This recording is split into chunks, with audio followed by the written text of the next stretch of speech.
शक्ति के हैं। वो कैसा है, कहां है, कैसे मिलता है, किसने देखा है?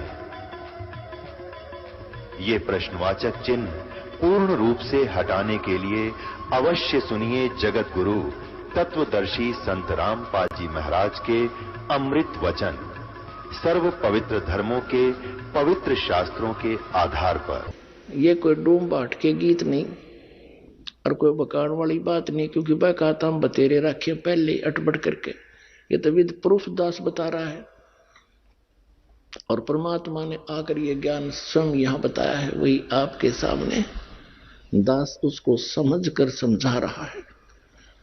तो वहां आपको वो सुख था जिसको आप यहां खोज रहे हो। कोई बुढ़ा होना नहीं चाहता, कोई भी वृद्ध अवस्था को पसंद नहीं करता और सारे वृद्ध होंगे, और कोई मृत्यु नहीं चाहता और सब मृत्यु को प्राप्त होंगे। तो क्यों नहीं चाहते हम?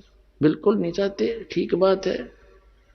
देख, बालक कैसा शरीर, युवा होने के बाद कितना अच्छा शरीर, और बुढ़ा में पाचा शकलते भी डर लग गए, दर्पण देख लेते, और फिर मरना, सारा साजबाज सारी उम्र जोड़िया और सारे बालक बच्चे हो गए, इनमें जी लाग रहा, और फिर नौका मारो इसने 1 मिनट में मृत्यु। बताइए ये कोई अच्छी बात है? तो यहाँ का तो एक परंपरा है और वहां ये है नहीं, तो इसलिए ना तो हम वृद्ध अवस्था चाहते ना मृत्यु चाहते, और दोनों कंपल्सरी। तो ये तो सतलोक में होगा, आपको वहां चलो, अब समय आ गया वहां चलने का। कति बिल्कुल आसानी से जा सकते हो, लेकिन ये मंत्र जाप करना पड़ेगा, जीवन दास आपको बताएगा, और मर्यादा में रहना पड़ेगा। आपको यहां तो सुख देंगे ही देंगे, और फिर वहां देखना सतलोक में। परमात्मा कहते हैं, अब पहले थोड़ा सा आपको दिखाते हैं जैसा अब प्रसंग चल रहा था कि परमात्मा सतलोक में कैसा है और कौन है वो, उसका नाम क्या है। अभी तो आपने कबीर सागर में देखा, धर्मदास जी को परमात्मा स्वयं लेकर गए, कबीर परमेश्वर जी, और वहां जाकर उसने क्या आंखों देखी, फिर वर्णन किया ज्ञान प्रकाश कबीर सागर में, बौद्ध सागर के खंड में, कि सतलोक में जब मैं जाग गया तो वहां ऐसे ही नर और नारी करके हंस और हंसनी मेरे से मिलने आए, बड़े प्यार से सीने से लगे, गा के बजा के नाच के फिर भगवान को दिखाने के लिए गए। वहां क्या देखा कबीर साहब, वो जो नीचे से जिंदा महात्मा के रूप में आया था, वो बैठा उस ब्रह्मांड के सिंहासन पर, असंग ब्रह्मांड के कंट्रोलर के सिंहासन पर, और सिर पर छतर है, सिर पर मुकुट है। वहां सफेद धरती है, सफेद भूमि है, सफेद वृक्ष है, और सभी नर आकार है। उनके गले में रत्नों की माला है, उनकी माथे की शोभा बता रखी, उनके नाक बता रखे, ग्रहण माने नासिका, और बड़े सुंदर हैं। और ये नकली कबीर पंथी या जितने भी संत पंथ हैं, ये सभी बताओ भगवान निराकार है। पुण्यात्माओं, परमात्मा का पाना और सतलोक जाना कति आसान है, इसमें तो कोई बाधा ही नहीं बनेगी, क्योंकि जब आप यहाँ के दुख से परिचित हो जाओगे और वहां के सुख से, और प्रमाण से ही तो आपको पता लग जाएगा। पुण्यात्माओं, देख परमात्मा ने कितनी दया कर रखी है आपके ऊपर, आप कितने लाडले हो उस परमात्मा के बच्चे, बहन और भाई जितने भी यहाँ आए हैं। हम दासों की सेवा लगाई, बच्चों ने मिलकर आश्रम बनाया, शेड डाला, और आपके आने से पहले पलक बिछाए बैठे रहते हैं। कितने भगत बहन भाई आएंगे, मैठ बिछा देते हैं, अच्छा बढ़िया देसी घी का प्रसाद हलवा, और भाई अच्छे बढ़िया भोजन आहार आपको परमात्मा की तरफ से ही है ये सारा खेल। और ऐसे सर्दी में देकर रजाई है, अरे अमृत वर्षा कर रहे हैं, इसमें कृपा करके लटके ना लियो, पूरा ज्ञान सुनियो को देखा का अच्छा देसी घी का लोड कर जाए, ऊँगे जाओ बैठे बैठे, फिर आना और ना आना बराबर है। कबीर साहब कहते हैं, निंद्रा काल जाल है भाई, जो सोवत हैं सो खोवत हैं, जागत है सो पावत हैं। तो जागो ही वैसे भी जागो, अरे नींद ने भी थोड़ा कंट्रोल करो। अरे सुनो अमर कहानी उस परम पिता की, आपको प्रमाण दिखाते हैं। पुणात्माओं, ऐसा सीजन, ऐसा एटमॉस्फेयर, मीठी मीठी सर्दी और सारी व्यवस्था है, और परमात्मा की भक्ति, वो अमर कथा, वो अमृत वर्षा उस सत्संग की, जिसकी आत्मा को युगों युगों से भूख है, यहां तृप्त हो रही है वो।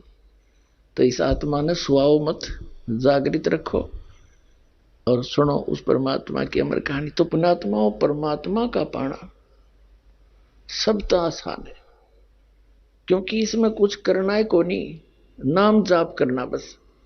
नाम चलते फिरते उठते बैठते मर्यादा में रहना है, और जैसा परमात्मा आपको वित्त दे उसमें से दान भी करना है, क्योंकि धर्म तो धसके नहीं धसके तीनों लोग, और खैरायत में खैर है कीजिए आत्म पोख।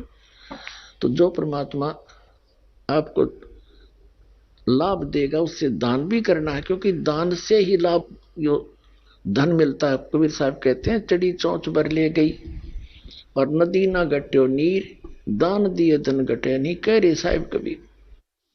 तो इस प्रकार इस तरह से परमात्मा का पाना कति आसान है। अब थोड़ी सी इस मौसम ठीक है, थोड़ा सा समय अधिक लेंगे, क्योंकि ये अमृत वर्षा, ये ज्ञान और ये भगवान कदे कानों नहीं सुना था, और आज परमात्मा अपने बच्चों को बैठा बैठा के प्यारते हैं, और फिर ये अमृत के प्याले पिला रहा है सच्चे ज्ञान के, और उस सच्चे भगवान की कथा, सत्यनारायण कथा, इसके कबीर साहब का नाम लेने पाप कटे, नाम लेने आत्मा चार्ज होती है। और यहाँ तो सारा दिन उस परमात्मा का की ही चर्चा चलती है। आपस में आप भी बैठते हो, यहाँ आप जी को इसलिए बुलाया जाता है कि जैसे पुराने भक्त भी होते हैं जिन्हें 10-10, 15-15 वर्ष हो गए नाम लिए ने, कुछ 2-4 वर्ष के भी हैं और बिल्कुल नए भी आए हैं पुण्यात्मा भगवान के बच्चे। तो पुराणों के साथ आपका आपस में डिस्कस होता है, सत्संग के बाद आप चर्चा करते हो, नए भक्तों का विश्वास दृढ़ होता है कि सचमुच यहाँ ऐसे ऐसे इनको लाभ हुए हैं, ऐसे ऐसे रोग कटे हैं, ऐसे निर्धन व्यक्तियों का आज गाड़ियां चल रही हैं। तो फिर इससे और दिल डटेगा, और ऊपर से ये दास ज्ञान आपको दे रहा है, इसमें स्पष्ट हो जाएगा। तो ये सारा कुछ मिला कर इसलिए परमात्मा ने ये आश्रमों की व्यवस्था बनाई है कि यहाँ बैठकर परमात्मा के बच्चे उस मालिक के यथार्थ ज्ञान को और उस भगवान को समझ सके। पुण्यात्माओं, परमात्मा कैसा है और कहाँ प्रमाण है? हमारे वो सदग्रंथ जिनको प्रत्येक धर्म शिरोधार्य मानता है, उसमें सिद्ध करता है दास एक 20 मिनट के अंदर। सबसे पहले पवित्र बाइबल आपको दिखाते हैं। पवित्र बाइबल पवित्र ईसाई धर्म का एक आदरणीय और मान्य सदग्रंथ है, और ईसाई धर्म के व्यक्तियों से आप पूछिएगा कि परमात्मा निराकार है या साकार, तो वो कहते हैं गॉड इज फॉर्मलेस, परमात्मा निराकार है। तो उन्हें क्या समझा पवित्र बाइबल को, खाक जाना? क्या पवित्र बाइबल झूठा है फिर? तो कहने का भाव ये है, जो वर्तमान में जितने भी हमारे गुरु जिस भी धर्म के हैं, वो उन महापुरुषों की वाणी से परिचित नहीं है जिनके ऊपर हम आधारित है, और इसलिए बिजली गिरी पड़ी है। हम भिन्न भिन्न हो गए सारे, कितने धर्म बढ़ा दिए, बात वहीं की वहीं खड़ी है। किसी का विकार छूट रहा ना, सब कोई बीड़ी पी रहा है, कोई मांस खा रहा है, कोई शराब पी रहा है, कोई चोरी मिलावट कर रहा है, कोई रिश्वत ले रहा है। ये काम करने के हैं, इस आत्मा ने मलिन करने लाग रहे, दोनों पापों से सान रहे हो, इसे तो निर्मल करना था। और भगवान फिर आपको लाभ देगा, उस पर वो सुख होगा सही जो भगवान की तरफ से मिलेगा। और फिर अब दिखाते हैं आपको परमात्मा कैसा है पवित्र बाइबल में। ये देखिएगा, ये है पवित्र बाइबल।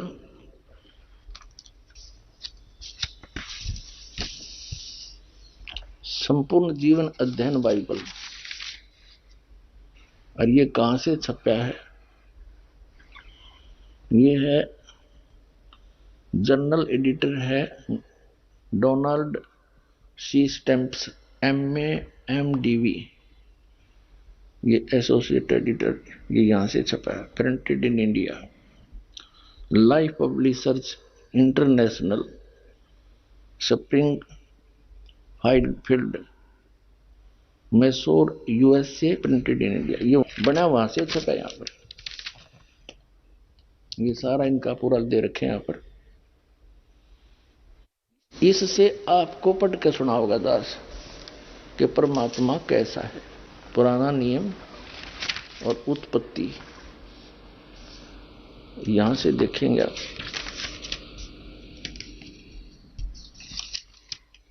ये देखिएगा, यह उत्पत्ति यानी जेनेसिस उत्पत्ति 1 अध्याय है कोई 1। आरंभ यहां से होता है। आदि में परमेश्वर ने आकाश और पृथ्वी की सृष्टि की। पृथ्वी बेडौल और सुनसान पड़ी थी और गहरे जल के ऊपर अंधियारा था तथा परमेश्वर का आत्मा जल के ऊपर मंडराता था। ये फिर परमात्मा ने उजियाला किया। परमेश्वर ने कहा उजियाला हो जा, उजियाला हो गया। परमेश्वर ने उजाले को देखा, अच्छा लग गया। तो इस प्रकार ये पहला दिन हो गया। ठीक है, हम अपने मतलब का पढ़ाएंगे। फिर दूसरा दिन हो गया। दूसरे दिन में 2 संरचना करी। सांझ हुई, फिर भोर हुई, यो तीसरा दिन हो गया। इसमें कुछ और फलदायी वृक्ष जिनके बीज एक एक करके अनुसार उन्हें बनाए। ठीक है, अच्छा फिर यहां देखेंगे ये फिर और कुछ ज्योतियां आकाश में अंतर पृथ्वी पर प्रकाश देने वाली भी ठहरे और वैसा ही हो गया। ऐसे ऐसे किया, ज्योतियां बनाई तो सांझ हुई, फिर भोर हुआ। इस प्रकार चौथा दिन हो गया। और हम आज 5वां दिन। ये प्रश्न नंबर ये 4 पर पढ़ा हमने उत्पत्ति ग्रंथ के। और अब हम 5 पर आ जाते हैं। यहाँ फिर और कुछ बनाया सृष्टि। उन सब जीवित प्राणियों की भी सृष्टि की जो चलते फिरते हैं, जिन पर जल बहुत ही भर गया है। एक एक जाति के उड़ने वाले पक्षियों की भी सृष्टि की। परमेश्वर ने देखा, अच्छा लगा। तथा सांझ हुई, फिर भोर हुआ। इस प्रकार ये 5वां दिन हो गया। ठीक है, अब यहां देखे 6ठे दिन। ये 26 नंबर इनकी श्लोक है। फिर परमेश्वर ने कहा, हम मनुष्य को अपने स्वरूप के अनुसार अपनी समानता में बनाए। हाय हाय। हाँ, फिर परमेश्वर ने कहा कि हम मनुष्य को अपने स्वरूप के अनुसार अपनी समानता में बनाए और वे समुद्र की मछलियों और आकाश के पक्षियों और घरेलू पशुओं और सारी पृथ्वी पर और सब रेंगने वाले जंतुओं पर जो पृथ्वी पर रेंगते हैं अधिकार रखे। ठीक, उनसे समझदार हो ऐसा बनाऊंगा। मनुष्य ने अपने जैसा बनाऊंगा। तब परमेश्वर ने मनुष्य को अपने स्वरूप के अनुसार उत्पन्न किया, यानी अपने जैसी शकल का, अपने जैसा शरीर, अपने जैसी सूरत बनाई। तब परमेश्वर ने मनुष्य को अपने स्वरूप के अनुसार उत्पन्न किया। अपने स्वरूप के अनुसार परमेश्वर ने उसको उत्पन्न किया। नर और नारी करके उसने मनुष्यों की सृष्टि की। पूछिए ईसाइयों ने क्या समझा न अपने पवित्र बाइबल को? निराकार है इसमें परमात्मा, फॉर्मलेस है, स्पष्ट कह रखे। बालक भी समझ जाए इसने। ये भगवान बता कहां सोया पड़ा ये मानो। अपने सदग्रंथों को ना समझ कर दंत कथा पढ़ के बैठे सारे। ये देखिएगा, फिर और कमाल कर रखा परमात्मा ने कि परमेश्वर ने उनको आशीष दी और उनसे कहा फूलो और फलो, पृथ्वी पर भर जाओ और उसको अपने वश में कर लो और समुद्र की मछलियों तथा आकाश के पक्षियों और पृथ्वी पर रेंगने वाले सब जंतुओं पर अधिकार रखो। मनुष्य को कहा, ये खाने के लिए नहीं कहा। आगे देखो, फिर परमेश्वर ने मनुष्यों से कहा, उनसे कहा, मनुष्यों की चल रही है कहानी सुनो।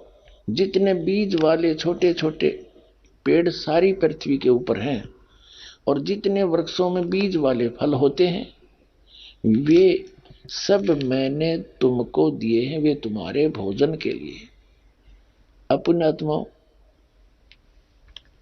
ये ईसाई खाओ मांस सारा दिन, इसमें है कितना मांस खाने का? परमात्मा का आदेश,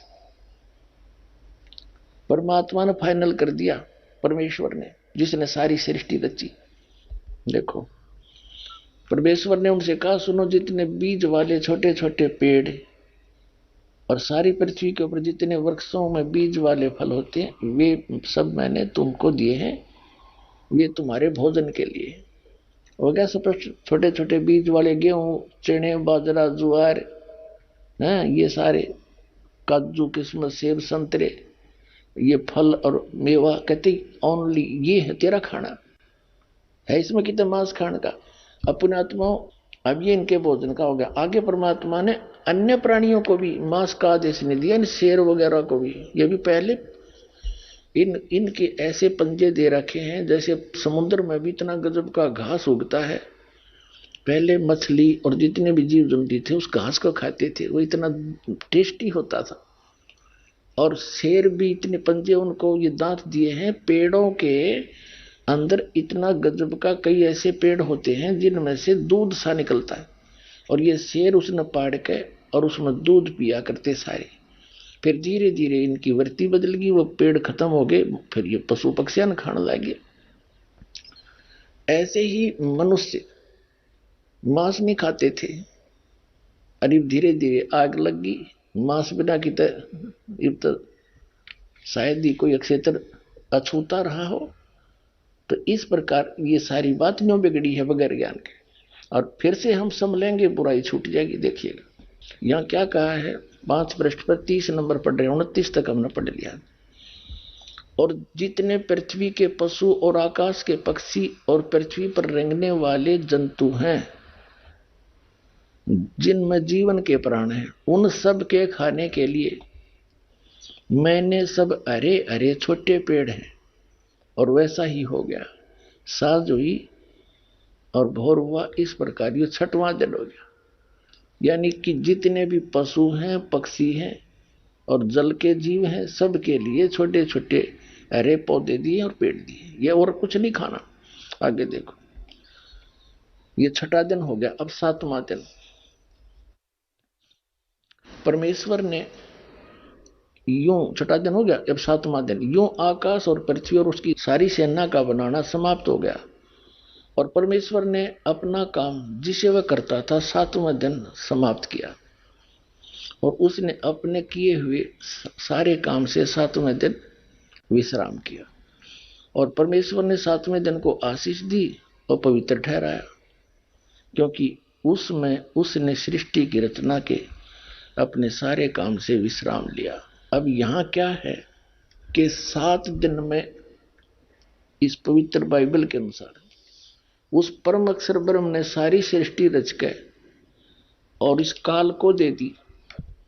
फिर इस काल ने बागडोर संभाल ली। इसके बाद यू परमात्मा तो रच के इन्हीं के अनुसार ये चला गया, बैठ गया तख्त पर जा विराजा। अब आपको पवित्र कुरान शरीफ दिखाते हैं। अब इन कुरान शरीफ के पढ़ने वाले पवित्र मुसलमान धर्म के इन अनुयायियों मुसलमानों से पूछ रहे हो भगवान कैसा है? अल्लाह तो बेचून है। बेचून माने निराकार, उसका कोई आकार नहीं। और पवित्र हमारी इनकी पवित्र कुरान शरीफ क्या कह रहा है, इसमें देखिएगा। ये देखिएगा पवित्र कुरान शरीफ, इसके विषय में कहा है कि ये तो इनकी वह अरबी भाषा जाकिल किताबुला रैब जय सला फीही जय, यह वह इलामी किताब है जिसमें कोई संदेह की गुंजाइश नहीं। मुसलमान भाइयों के लिए ये फाइनल है कि इस कुरान शरीफ में जो लिखा है इसमें हमने कोई संदेह नहीं। देखो ये क्या है फिर कुरान शरीफ, मुतरजम बरहिस्से सानुवाद सटीपन शास्त्रीय अरबी पद्धति और नागरी लिपि में रूपांतरकार हैं नंद कुमार अवस्थी। शेरवानी संस्करण, ये कहां से छपी है? ये वही है सारा। शास्त्रीय अरबी पद्धति पर नागरी लिपि में शेरवानी संस्करण, प्रकाशक है लखनऊ किताबघर, मौसम बाग, सीतापुर रोड, लखनऊ। अब हम इसके 604 पृष्ठ पर आते हैं। सूरत फुरकानी में या सूरतुल फुरकानी, कुरान शरीफ, और ये 604 पृष्ठ पे। ये तो है उर्दू भाषा, अरबी भाषा लिखी उर्दू में है। ये इतना, ये सारा एक पृष्ठ के अंदर जो लेख है ये है। और इसी को फिर इस नागरी लिपि में, एज इट इज अरबी भाषा नागरी लिपि में लिखी है, और फिर इन्होंने कमाल कर रखा है, इसका फिर अनुवाद भी हिंदी में कर रखा है। ये देखिएगा, ये लास्ट में इसमें 52 नंबर आयत है सूरत फुरकानी की। तो इसमें क्या लिखा है? फला तुतियल काफिरन व जाहिदम बिही जिहादन कबीरन।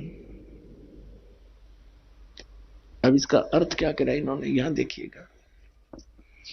अब कुरान शरीफ का ज्ञान देने वाला अल्लाह, जैसे श्रीमद् भगवत गीता का ज्ञान देने वाला ब्रह्म काल, और ये कुरान शरीफ का ज्ञान देने वाला, दोनों एक हैं। श्रीमद् भगवत गीता का ज्ञान देते समय चौथे अध्याय के 34वें श्लोक में गीता ज्ञान दाता कहता कि अर्जुन, तू तत्वदर्शी संतों के पास जाकर उस तत्व ज्ञान को समझ और उनको विनम्र भाव से प्रार्थना करने से, कपट छोड़कर दंडोत प्रणाम करने से, वो तत्वदर्शी संत तुझे तत्व ज्ञान का प्रकाश करेंगे, तुझे तत्व ज्ञान बतावेंगे। फिर क्या बताता है कि अर्जुन, मेरी शरण में रहना है तो तेरी भी मृत्यु मेरी भी मृत्यु, जन्म मृत्यु समाप्त नहीं हो सकती। 18वें अध्याय के 62वें श्लोक में कहा कि तू सर्वभाव से उस परमेश्वर की शरण में जा, उसकी कृपा से तू परम शांति को, सनातन परम धाम को प्राप्त होगा। यानी गीता ज्ञान दाता से अन्य है कोई सुप्रीम गॉड, वो समर्थ परमात्मा। ऐसे ही कुरान शरीफ का जो ज्ञान दे रहा है वो ब्रह्म है, वही है। और वो सामने ना आकर आकाशवाणी करता, वो उसने प्रतिज्ञा कर रखी है कि मैं अपने वास्तविक रूप में कभी नहीं आऊंगा। तो वो क्या करता है, किसी के अंदर प्रवेश करके अपना ज्ञान दे देता है या आकाशवाणी करके दे देता है। ऐसे ही ये कुरान शरीफ का ज्ञान हजरत मोहम्मद जी को प्राप्त हुआ किसी फरिश्ते के द्वारा, उस काल ने भेजा, या उसके अंदर कोई फरिश्ता अंदर प्रवेश करके बोले, चादर ओढ़ कर लेट जाता था, अंदर से आ जाती थी, लिखने वाला लिखता रहता था, या आकाशवाणी के माध्यम से कुरान शरीफ लिखी गई। अब इसमें क्या बताया है कि कुरान शरीफ का जो ज्ञान दाता है उसको मुसलमान धर्म अपना अल्लाह मानते कि वो हमारा भगवान है। अल्लाह ने कुरान शरीफ का ज्ञान दिया। वो कुरान शरीफ बोलने वाला अल्लाह क्या कह रहा है ये देखिएगा। वो क्या कह रहा है कि हजरत मोहम्मद जी को जैसे ब्रह्म ने अर्जुन को श्री कृष्ण में प्रवेश करके ज्ञान दिया, वही बोल रहा। हजरत मोहम्मद जी को कह रहा कि ए पैगंबर, ये काफिर है ना, ये कबीर नामक वो जो सुप्रीम पावर है, वो सबसे सर्वशक्तिमान परमात्मा है, पाप नाशक है, जिसने सारे ब्रह्मांडों की रचना करी। उसको ये काफिर लोग उस कबीर को अल्लाह नहीं मानते, और तू इनकी बातों में मत आना।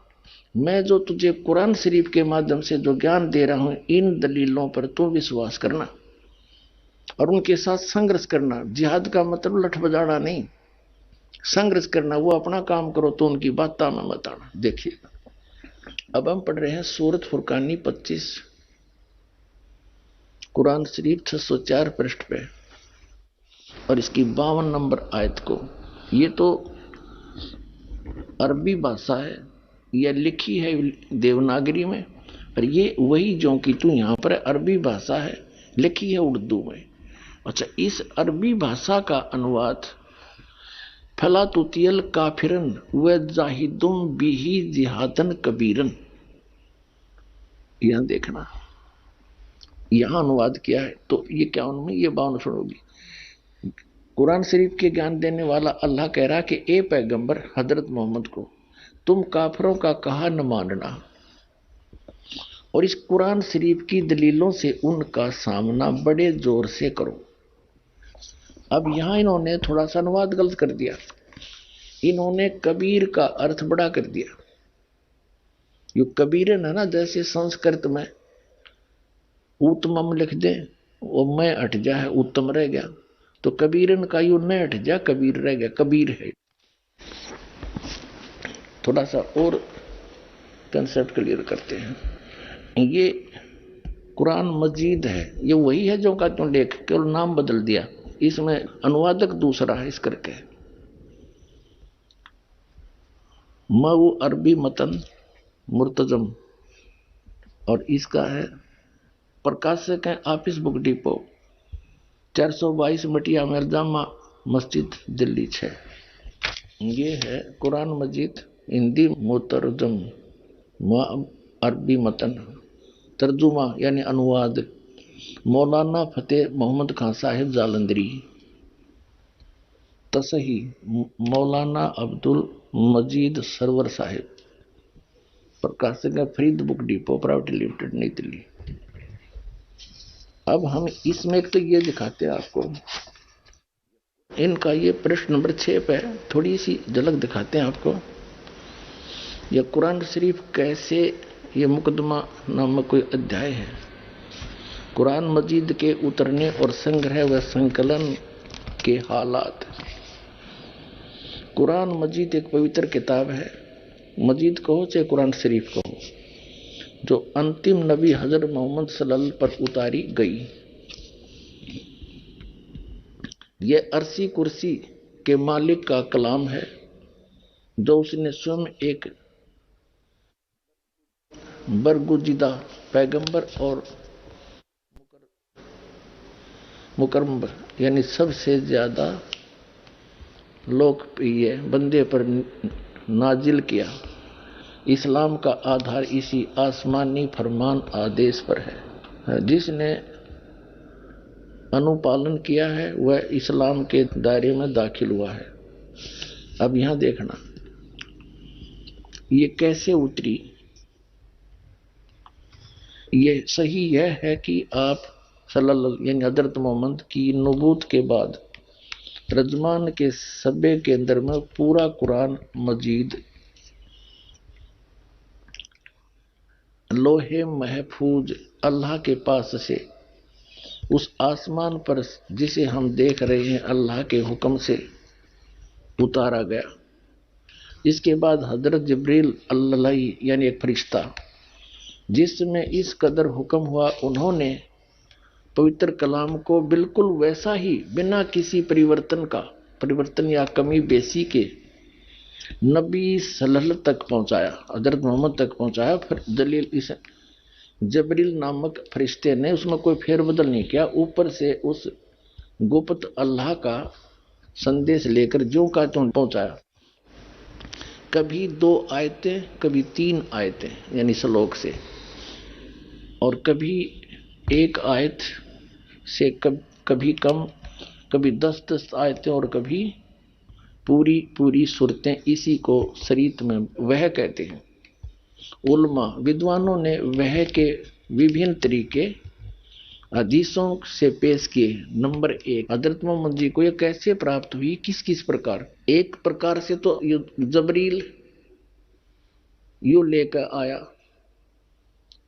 और हजरत मोहम्मद को पढ़ाया, उनका याद हो गया। ये देखो फरिश्ता वह लेकर आया हुक्म, और एक आवाज घंटी सी मालूम हो, यह सती थी उनके हदीसों से साबित है। और यह किस्म वह की सभी किस्मों में सख्त थी, बहुत कष्ट नबी सल्लल्लाहु को होता था।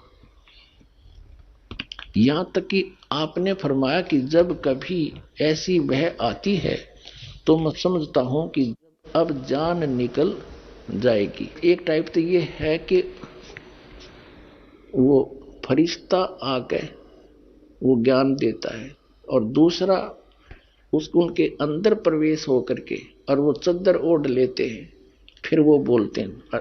देखो दूसरे टाइप की, फरिश्ता दिल में कोई बात डाल दे। तीसरी, फरिश्ता आदमी के रूप में आकर बात करे।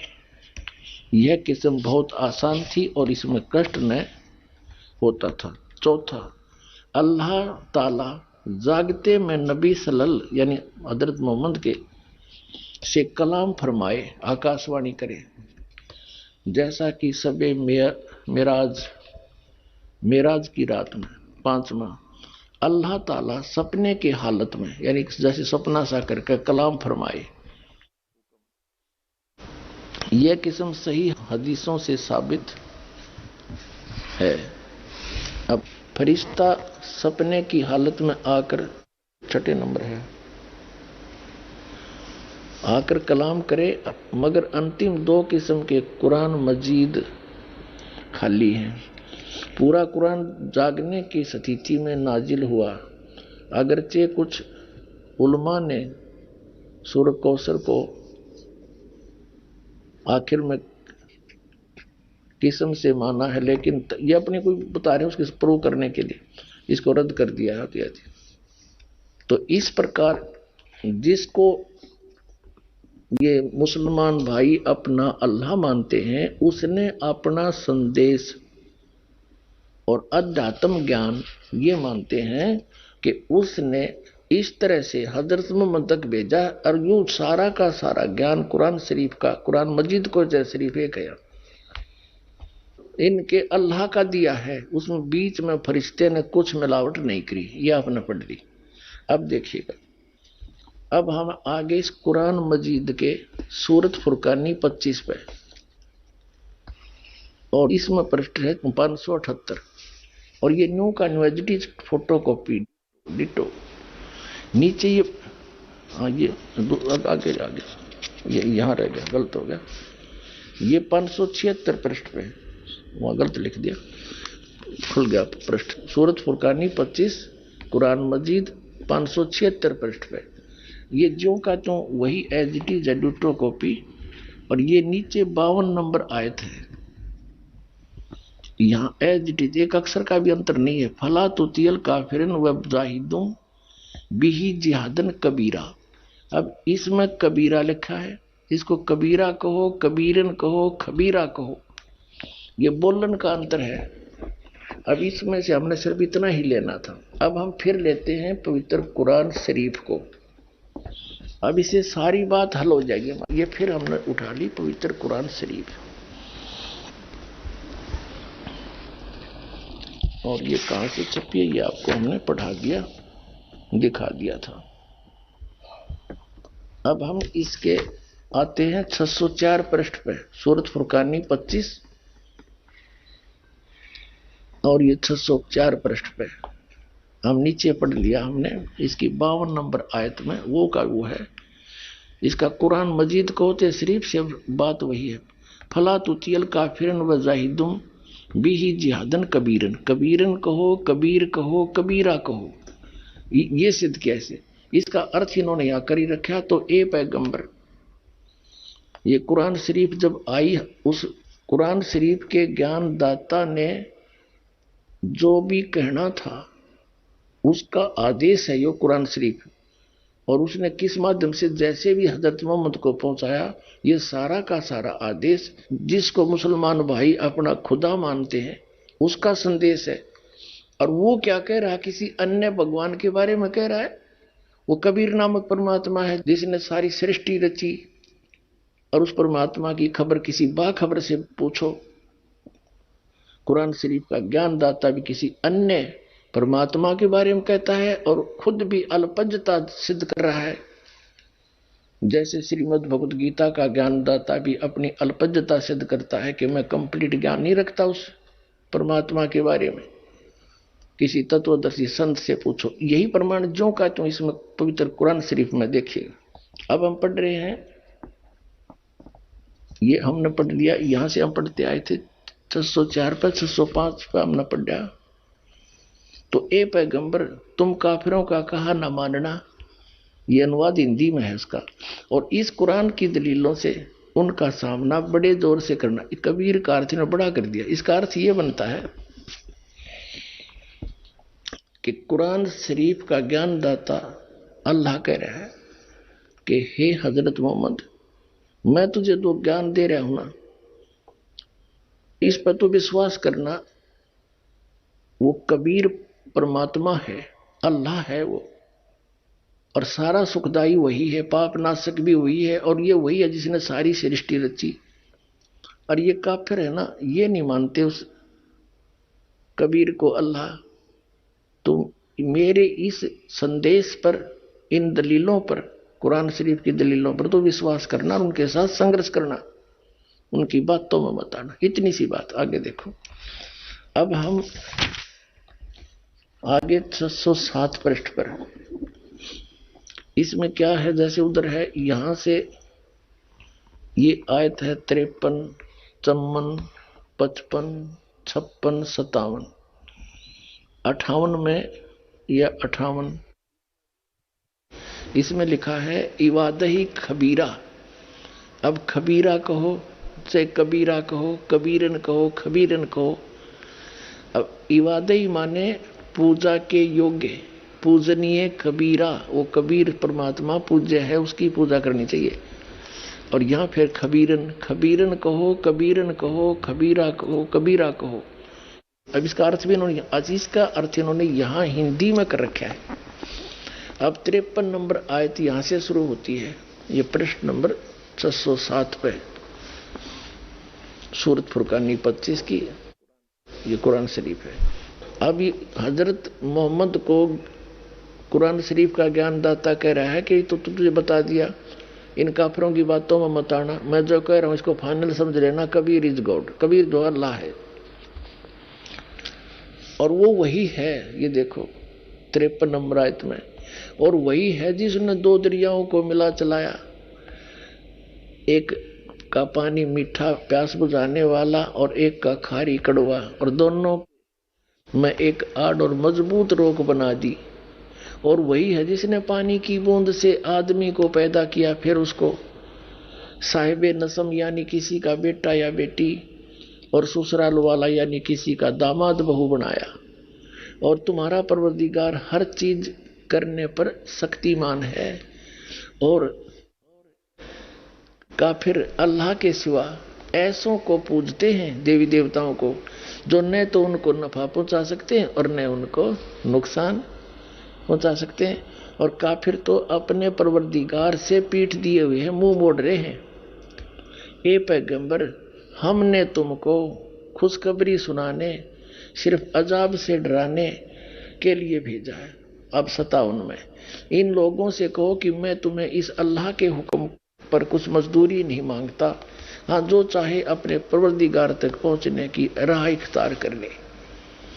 तो और ए पैगंबर, अब 58 में, ए पैगंबर उस जिंदा पर भरोसा रखो। जिंदा, इन चैतन्य कर दिया जिंदा कर दे, जो कभी मरने वाला नहीं है, और तारीफ के साथ उसकी पाकी बयान करते रहो, और अपने बंदों के गुनाहों से वह काफी खबरदार है। यो काफी और 58 का यहां देखो, ये 58 नंबर है ना, खबीरा का इन्हें काफी कर दिया, यानी बड़ा घना।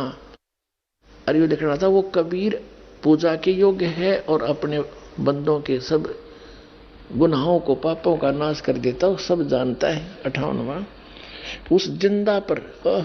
अब जिंदा, कबीर साहब कहते हैं कि हम मोहम्मद जी को मिले थे, क्योंकि अच्छी आत्माओं को मिलते हैं, जैसे आदरणीय धर्मदास साहिब जी को मिले, आदरणीय मुल्कदास साहिब जी को मिले, आदरणीय दादू साहिब जी को, आदरणीय नानक साहिब जी को, आदरणीय गरीबदास साहिब जी गांव छुरानी जिला दद्दर वाले को, आदरणीय गीसा दास साहिब जी गांव खेखड़ा जिला मेरठ उत्तर प्रदेश वाले को, और आदरणीय हजरत मोहम्मद जी को मिले।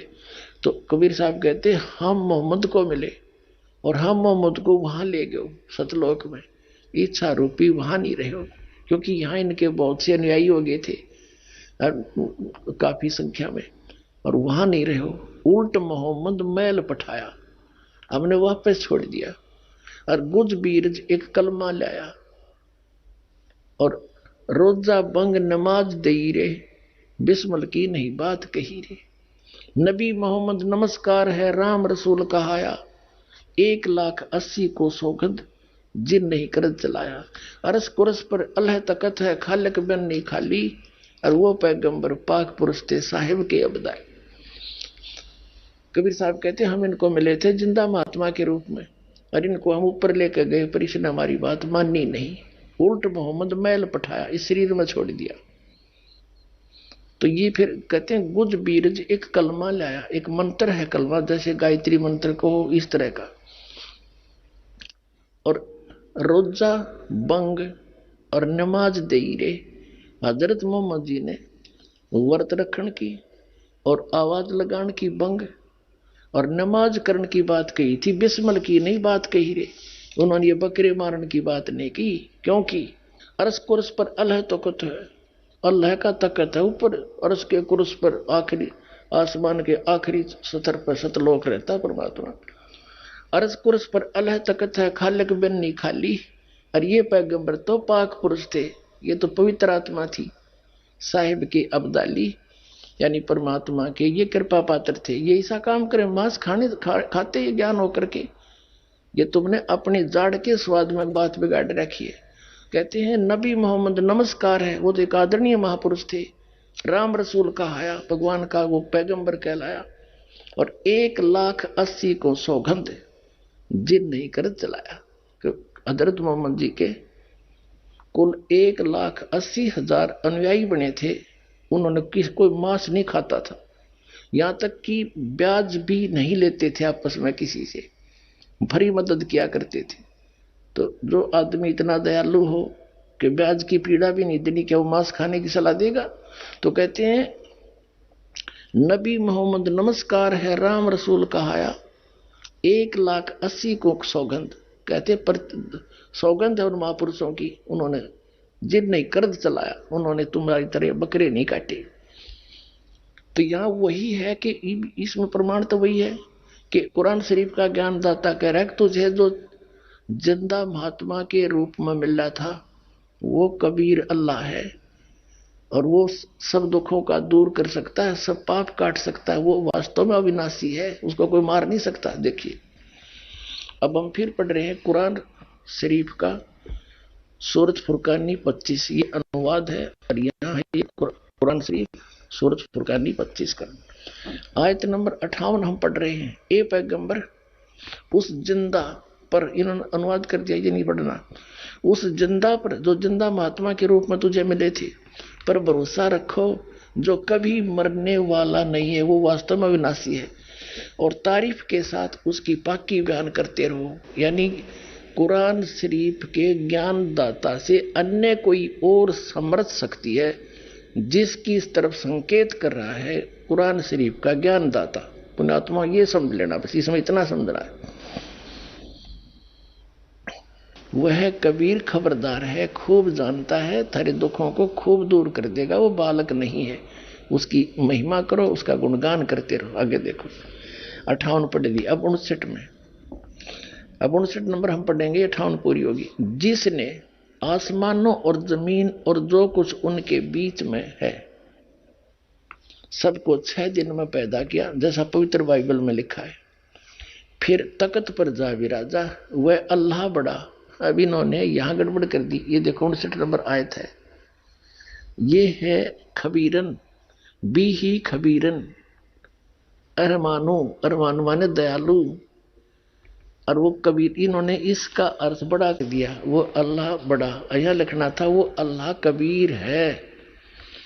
जिसने, 59वां पढ़ रहे, जिसने आसमानों और जमीन और जो कुछ उनके बीच में है सबको 6 दिन में पैदा किया, पवित्र बाइबल वाला व्याख्यान है जो का। तो फिर तख्त पर जा विराजा, वह अल्लाह कबीर, ये लिखना था, दयालु है, रहमान है।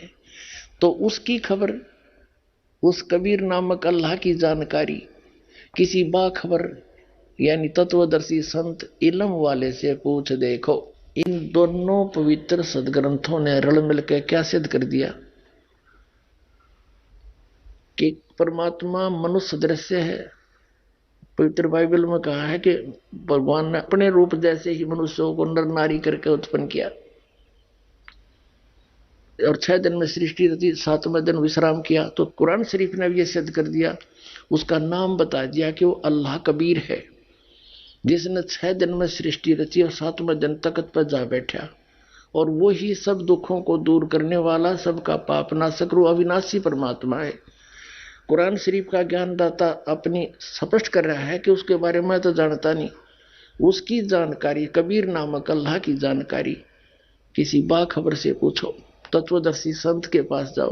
तो इससे सिद्ध है कि कुरान शरीफ का ज्ञान भी इनकम्प्लीट है।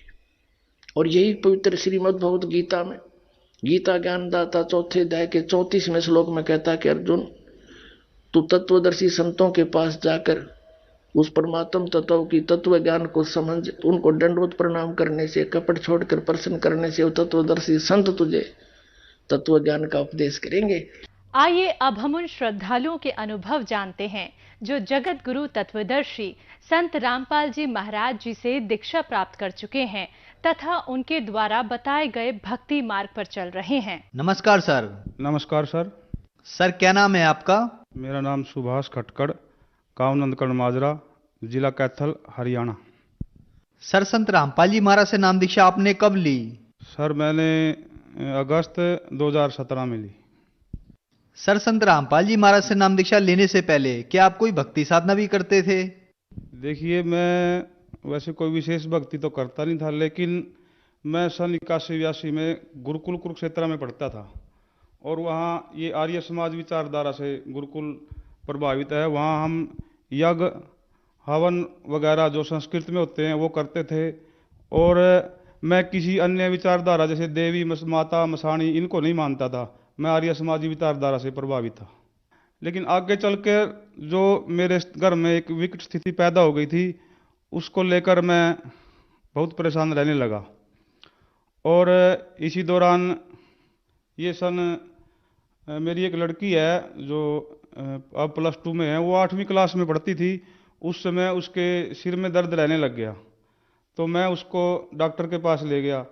डॉक्टर बोला भाई इसको दवाई दे दी है मैंने, ये ठीक हो जाएगी, लेकिन वो नहीं ठीक हुई। उसके बाद मैं कैथल शहर में ले गया, लेकिन वहाँ भी 3-4 महीने दवाई देने के बाद वो नहीं ठीक हुई, तो मैं उसको पटियाला ले गया। पटियाला जब ले गया तो उसने कहा भाई इसकी नसें कमज़ोर है, तो वहाँ भी मैंने 10-11 महीने उस लड़की को दवाई खिलाई, लेकिन कोई आराम नहीं हुआ। तब घर वाले बोले कि इसके तो कोई और ही दिक्कत है, जिसे ओपरी भी कहा जाता है, माता वगैरह का। लेकिन मैं इन चीज़ों से को नहीं मानता था। मैं कहता था कि चाहे मैं मर जाऊं, लेकिन मैं किसी सियाने के पास नहीं जाऊंगा। ऐसा करते करते वो लड़की की स्थिति और ज़्यादा बिगड़ती गई। जब कहते हैं कि भाई जिस तालाब का पानी नहीं पीना उसकी गारा भी खानी पड़ जाती है, तो ऐसा करते करते मैं सियानों के पास जाने लगा और कई सियानों के पास गया, कम से कम 8-10 सियानों के पास गया, लेकिन वहाँ मेरे को कोई संतुष्टि नहीं मिली। और मेरे भी नज़ला था और मेरे जो घरवाली थी उसको जो कमर में डिस्क प्रॉब्लम है वो थी। एक लड़का मेरा, उसको नज़ला में जो मेरे नज़ला उस लड़के को भी ऐसे ही नज़ला था। लेकिन मैं एक अच्छे परिवार से, खाता पीता परिवार है, लेकिन उसके बाद भी मेरे घर से बीमारी चलती आ रही थी। मैं बहुत दुखी था। ये मेरे को कम से कम जब मैं गुरुकुल में पढ़ता था उसके बाद आने के बाद मेरे को ये नज़ला लग गया था। तो ये मेरे को कम से कम 35 साल इस नज़ले ने मेरे को तंग किया और परिवार भी लगभग सारा ही दवाई खाता था। सर आपने बताया कि जो भक्ति साधनाएं आप करते थे उनसे आपको कोई लाभ नहीं मिला, तो फिर संत रामपाल जी महाराज की शरण में आप कैसे आए? संत रामपाल जी महाराज की शरण में आने का एक मेरा विचित्र ही ढंग है। मैं कि संत रामपाल जी महाराज की शरण में आ गया। जाट रक्षण चला हुआ था उस टाइम और मैं भी जाट जाति से बिलोंग करता हूँ, तो मैं धरनों पर जाता था। लेकिन मैं ये अपने मन में सोचता था कि धरनों पर तू क्यों जाता है, इतना रोज जाता है, कभी कभार चला जाए कर। लेकिन चल सब जाते हैं तो मैं भी चला जाता था। उसी दौरान संत रामपाल जी महाराज के भगत आए वहाँ और ऐसे संत रामपाल जी महाराज के 2 भगत हैं, ऐसे लाइनों में चल रहे थे और बहुत लंबी कतार थी। और उससे पहले दिन वो बोल के गए थे, भाई कल देखो आप ज़्यादा आएंगे कि या संत रामपाल जी महाराज के भगत ज़्यादा आएंगे। तो मैंने देखा ये तो बहुत लंबी कतार है, बहुत लंबी ऐसे चल रहे हैं संत रामपाल जी महाराज के भगत। और मैं उनको देखता रहा और वो नारे लगा रहे थे कि तत्वदर्शी संत रामपाल जी महाराज की जय हो, बंदी छोड़ की जय हो। तो ऐसे हम भी अपने नारे लगा रहे थे, जो अपने जातिगत नारे होते हैं। इसी दौरान मैंने उनसे पूछ लिया कि भाई आप कहाँ से हो? तो उन्होंने बोलिया कि लुधियाना, मोगा, बठिंडा। और मेरे एकदम मुंह से यही निकला कि भाई जाटों के यहाँ भक्ति, तो जाटों को तो कोई इस भक्ति के बारे में इतना ज्ञान नहीं है, और ये जाट इतने कहाँ से इकट्ठे कर रहे हैं इतने भक्त। उससे पहले मैं सरसा डेरा में भी 2000 में गया था, और उसके बाद 4-5 साल पहले ब्यास डेरा में भी गया था। लेकिन मैं उन जो संत रामपाल के भगत थे उनकी शक्ल से ही ऐसे लग गया कि वास्तव में धरती पर अगर भगत हैं तो यही हैं। उनकी जो वेशभूषा और जो उनकी देखने का जो ऐसा मुझे ऐसा लगा कि भाई यही भगत हैं धरती पर, और कोई भगत नहीं है।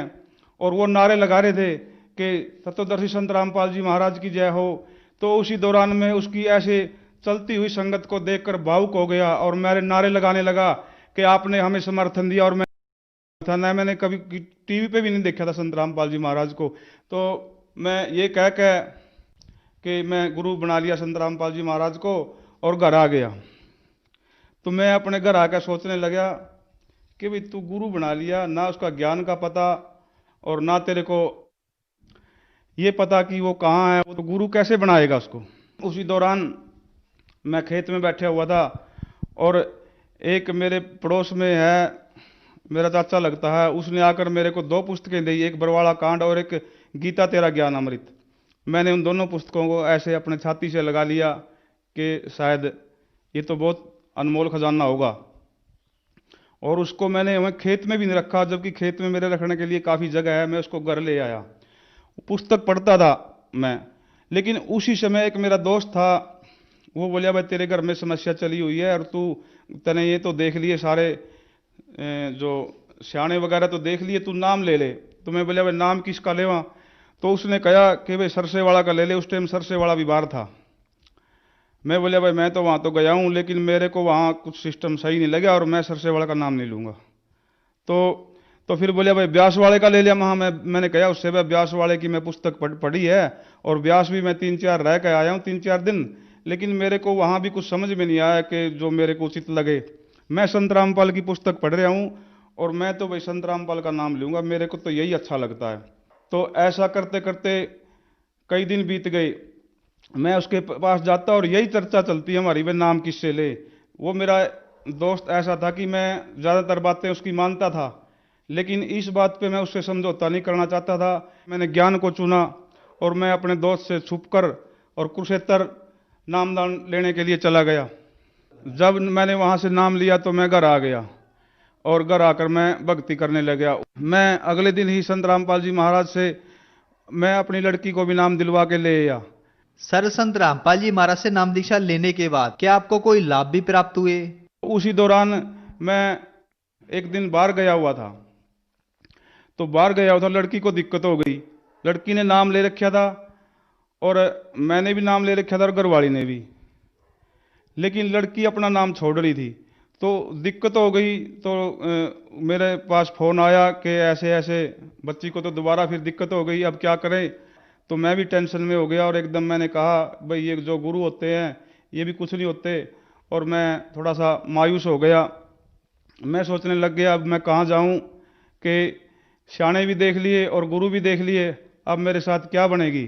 तो मैं ऐसा करते करते वहाँ से जब बाहर गया हुआ था वहाँ से वापस आया, आधे घंटे के बाद मेरे पास दोबारा फ़ोन आया।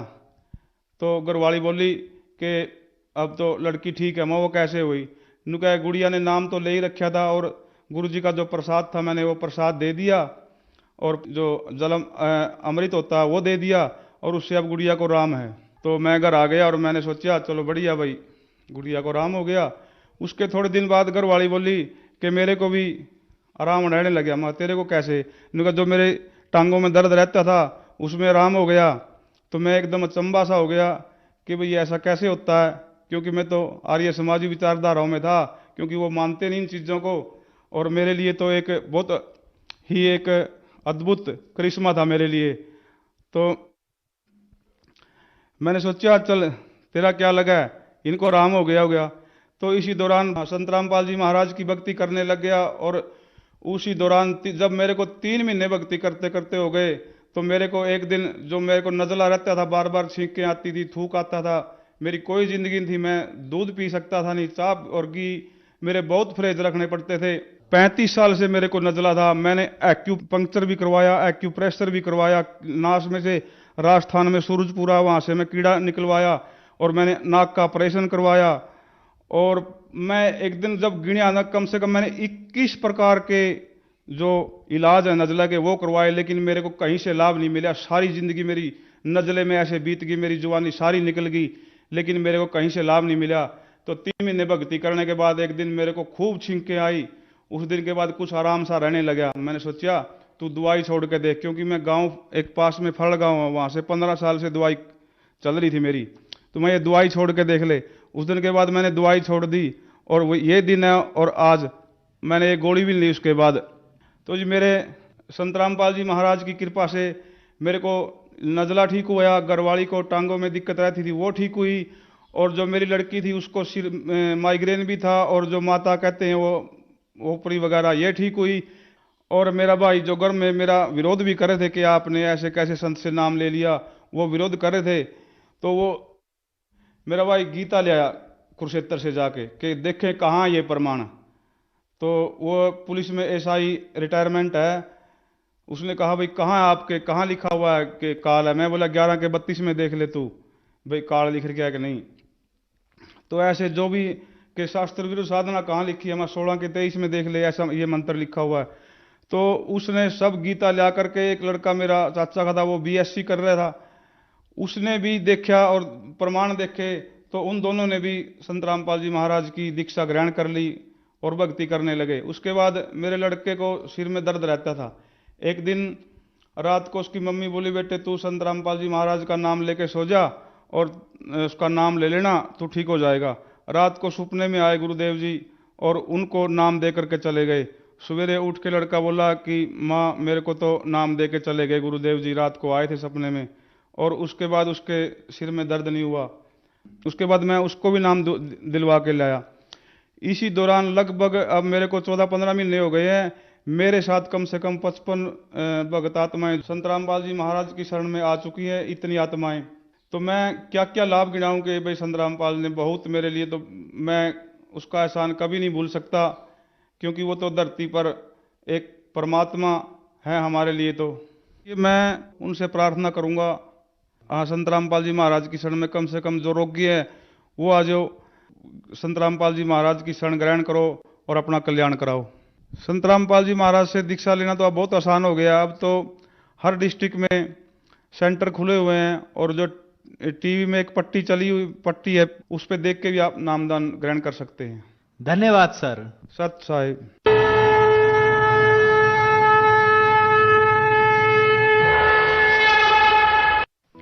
आप सुन रहे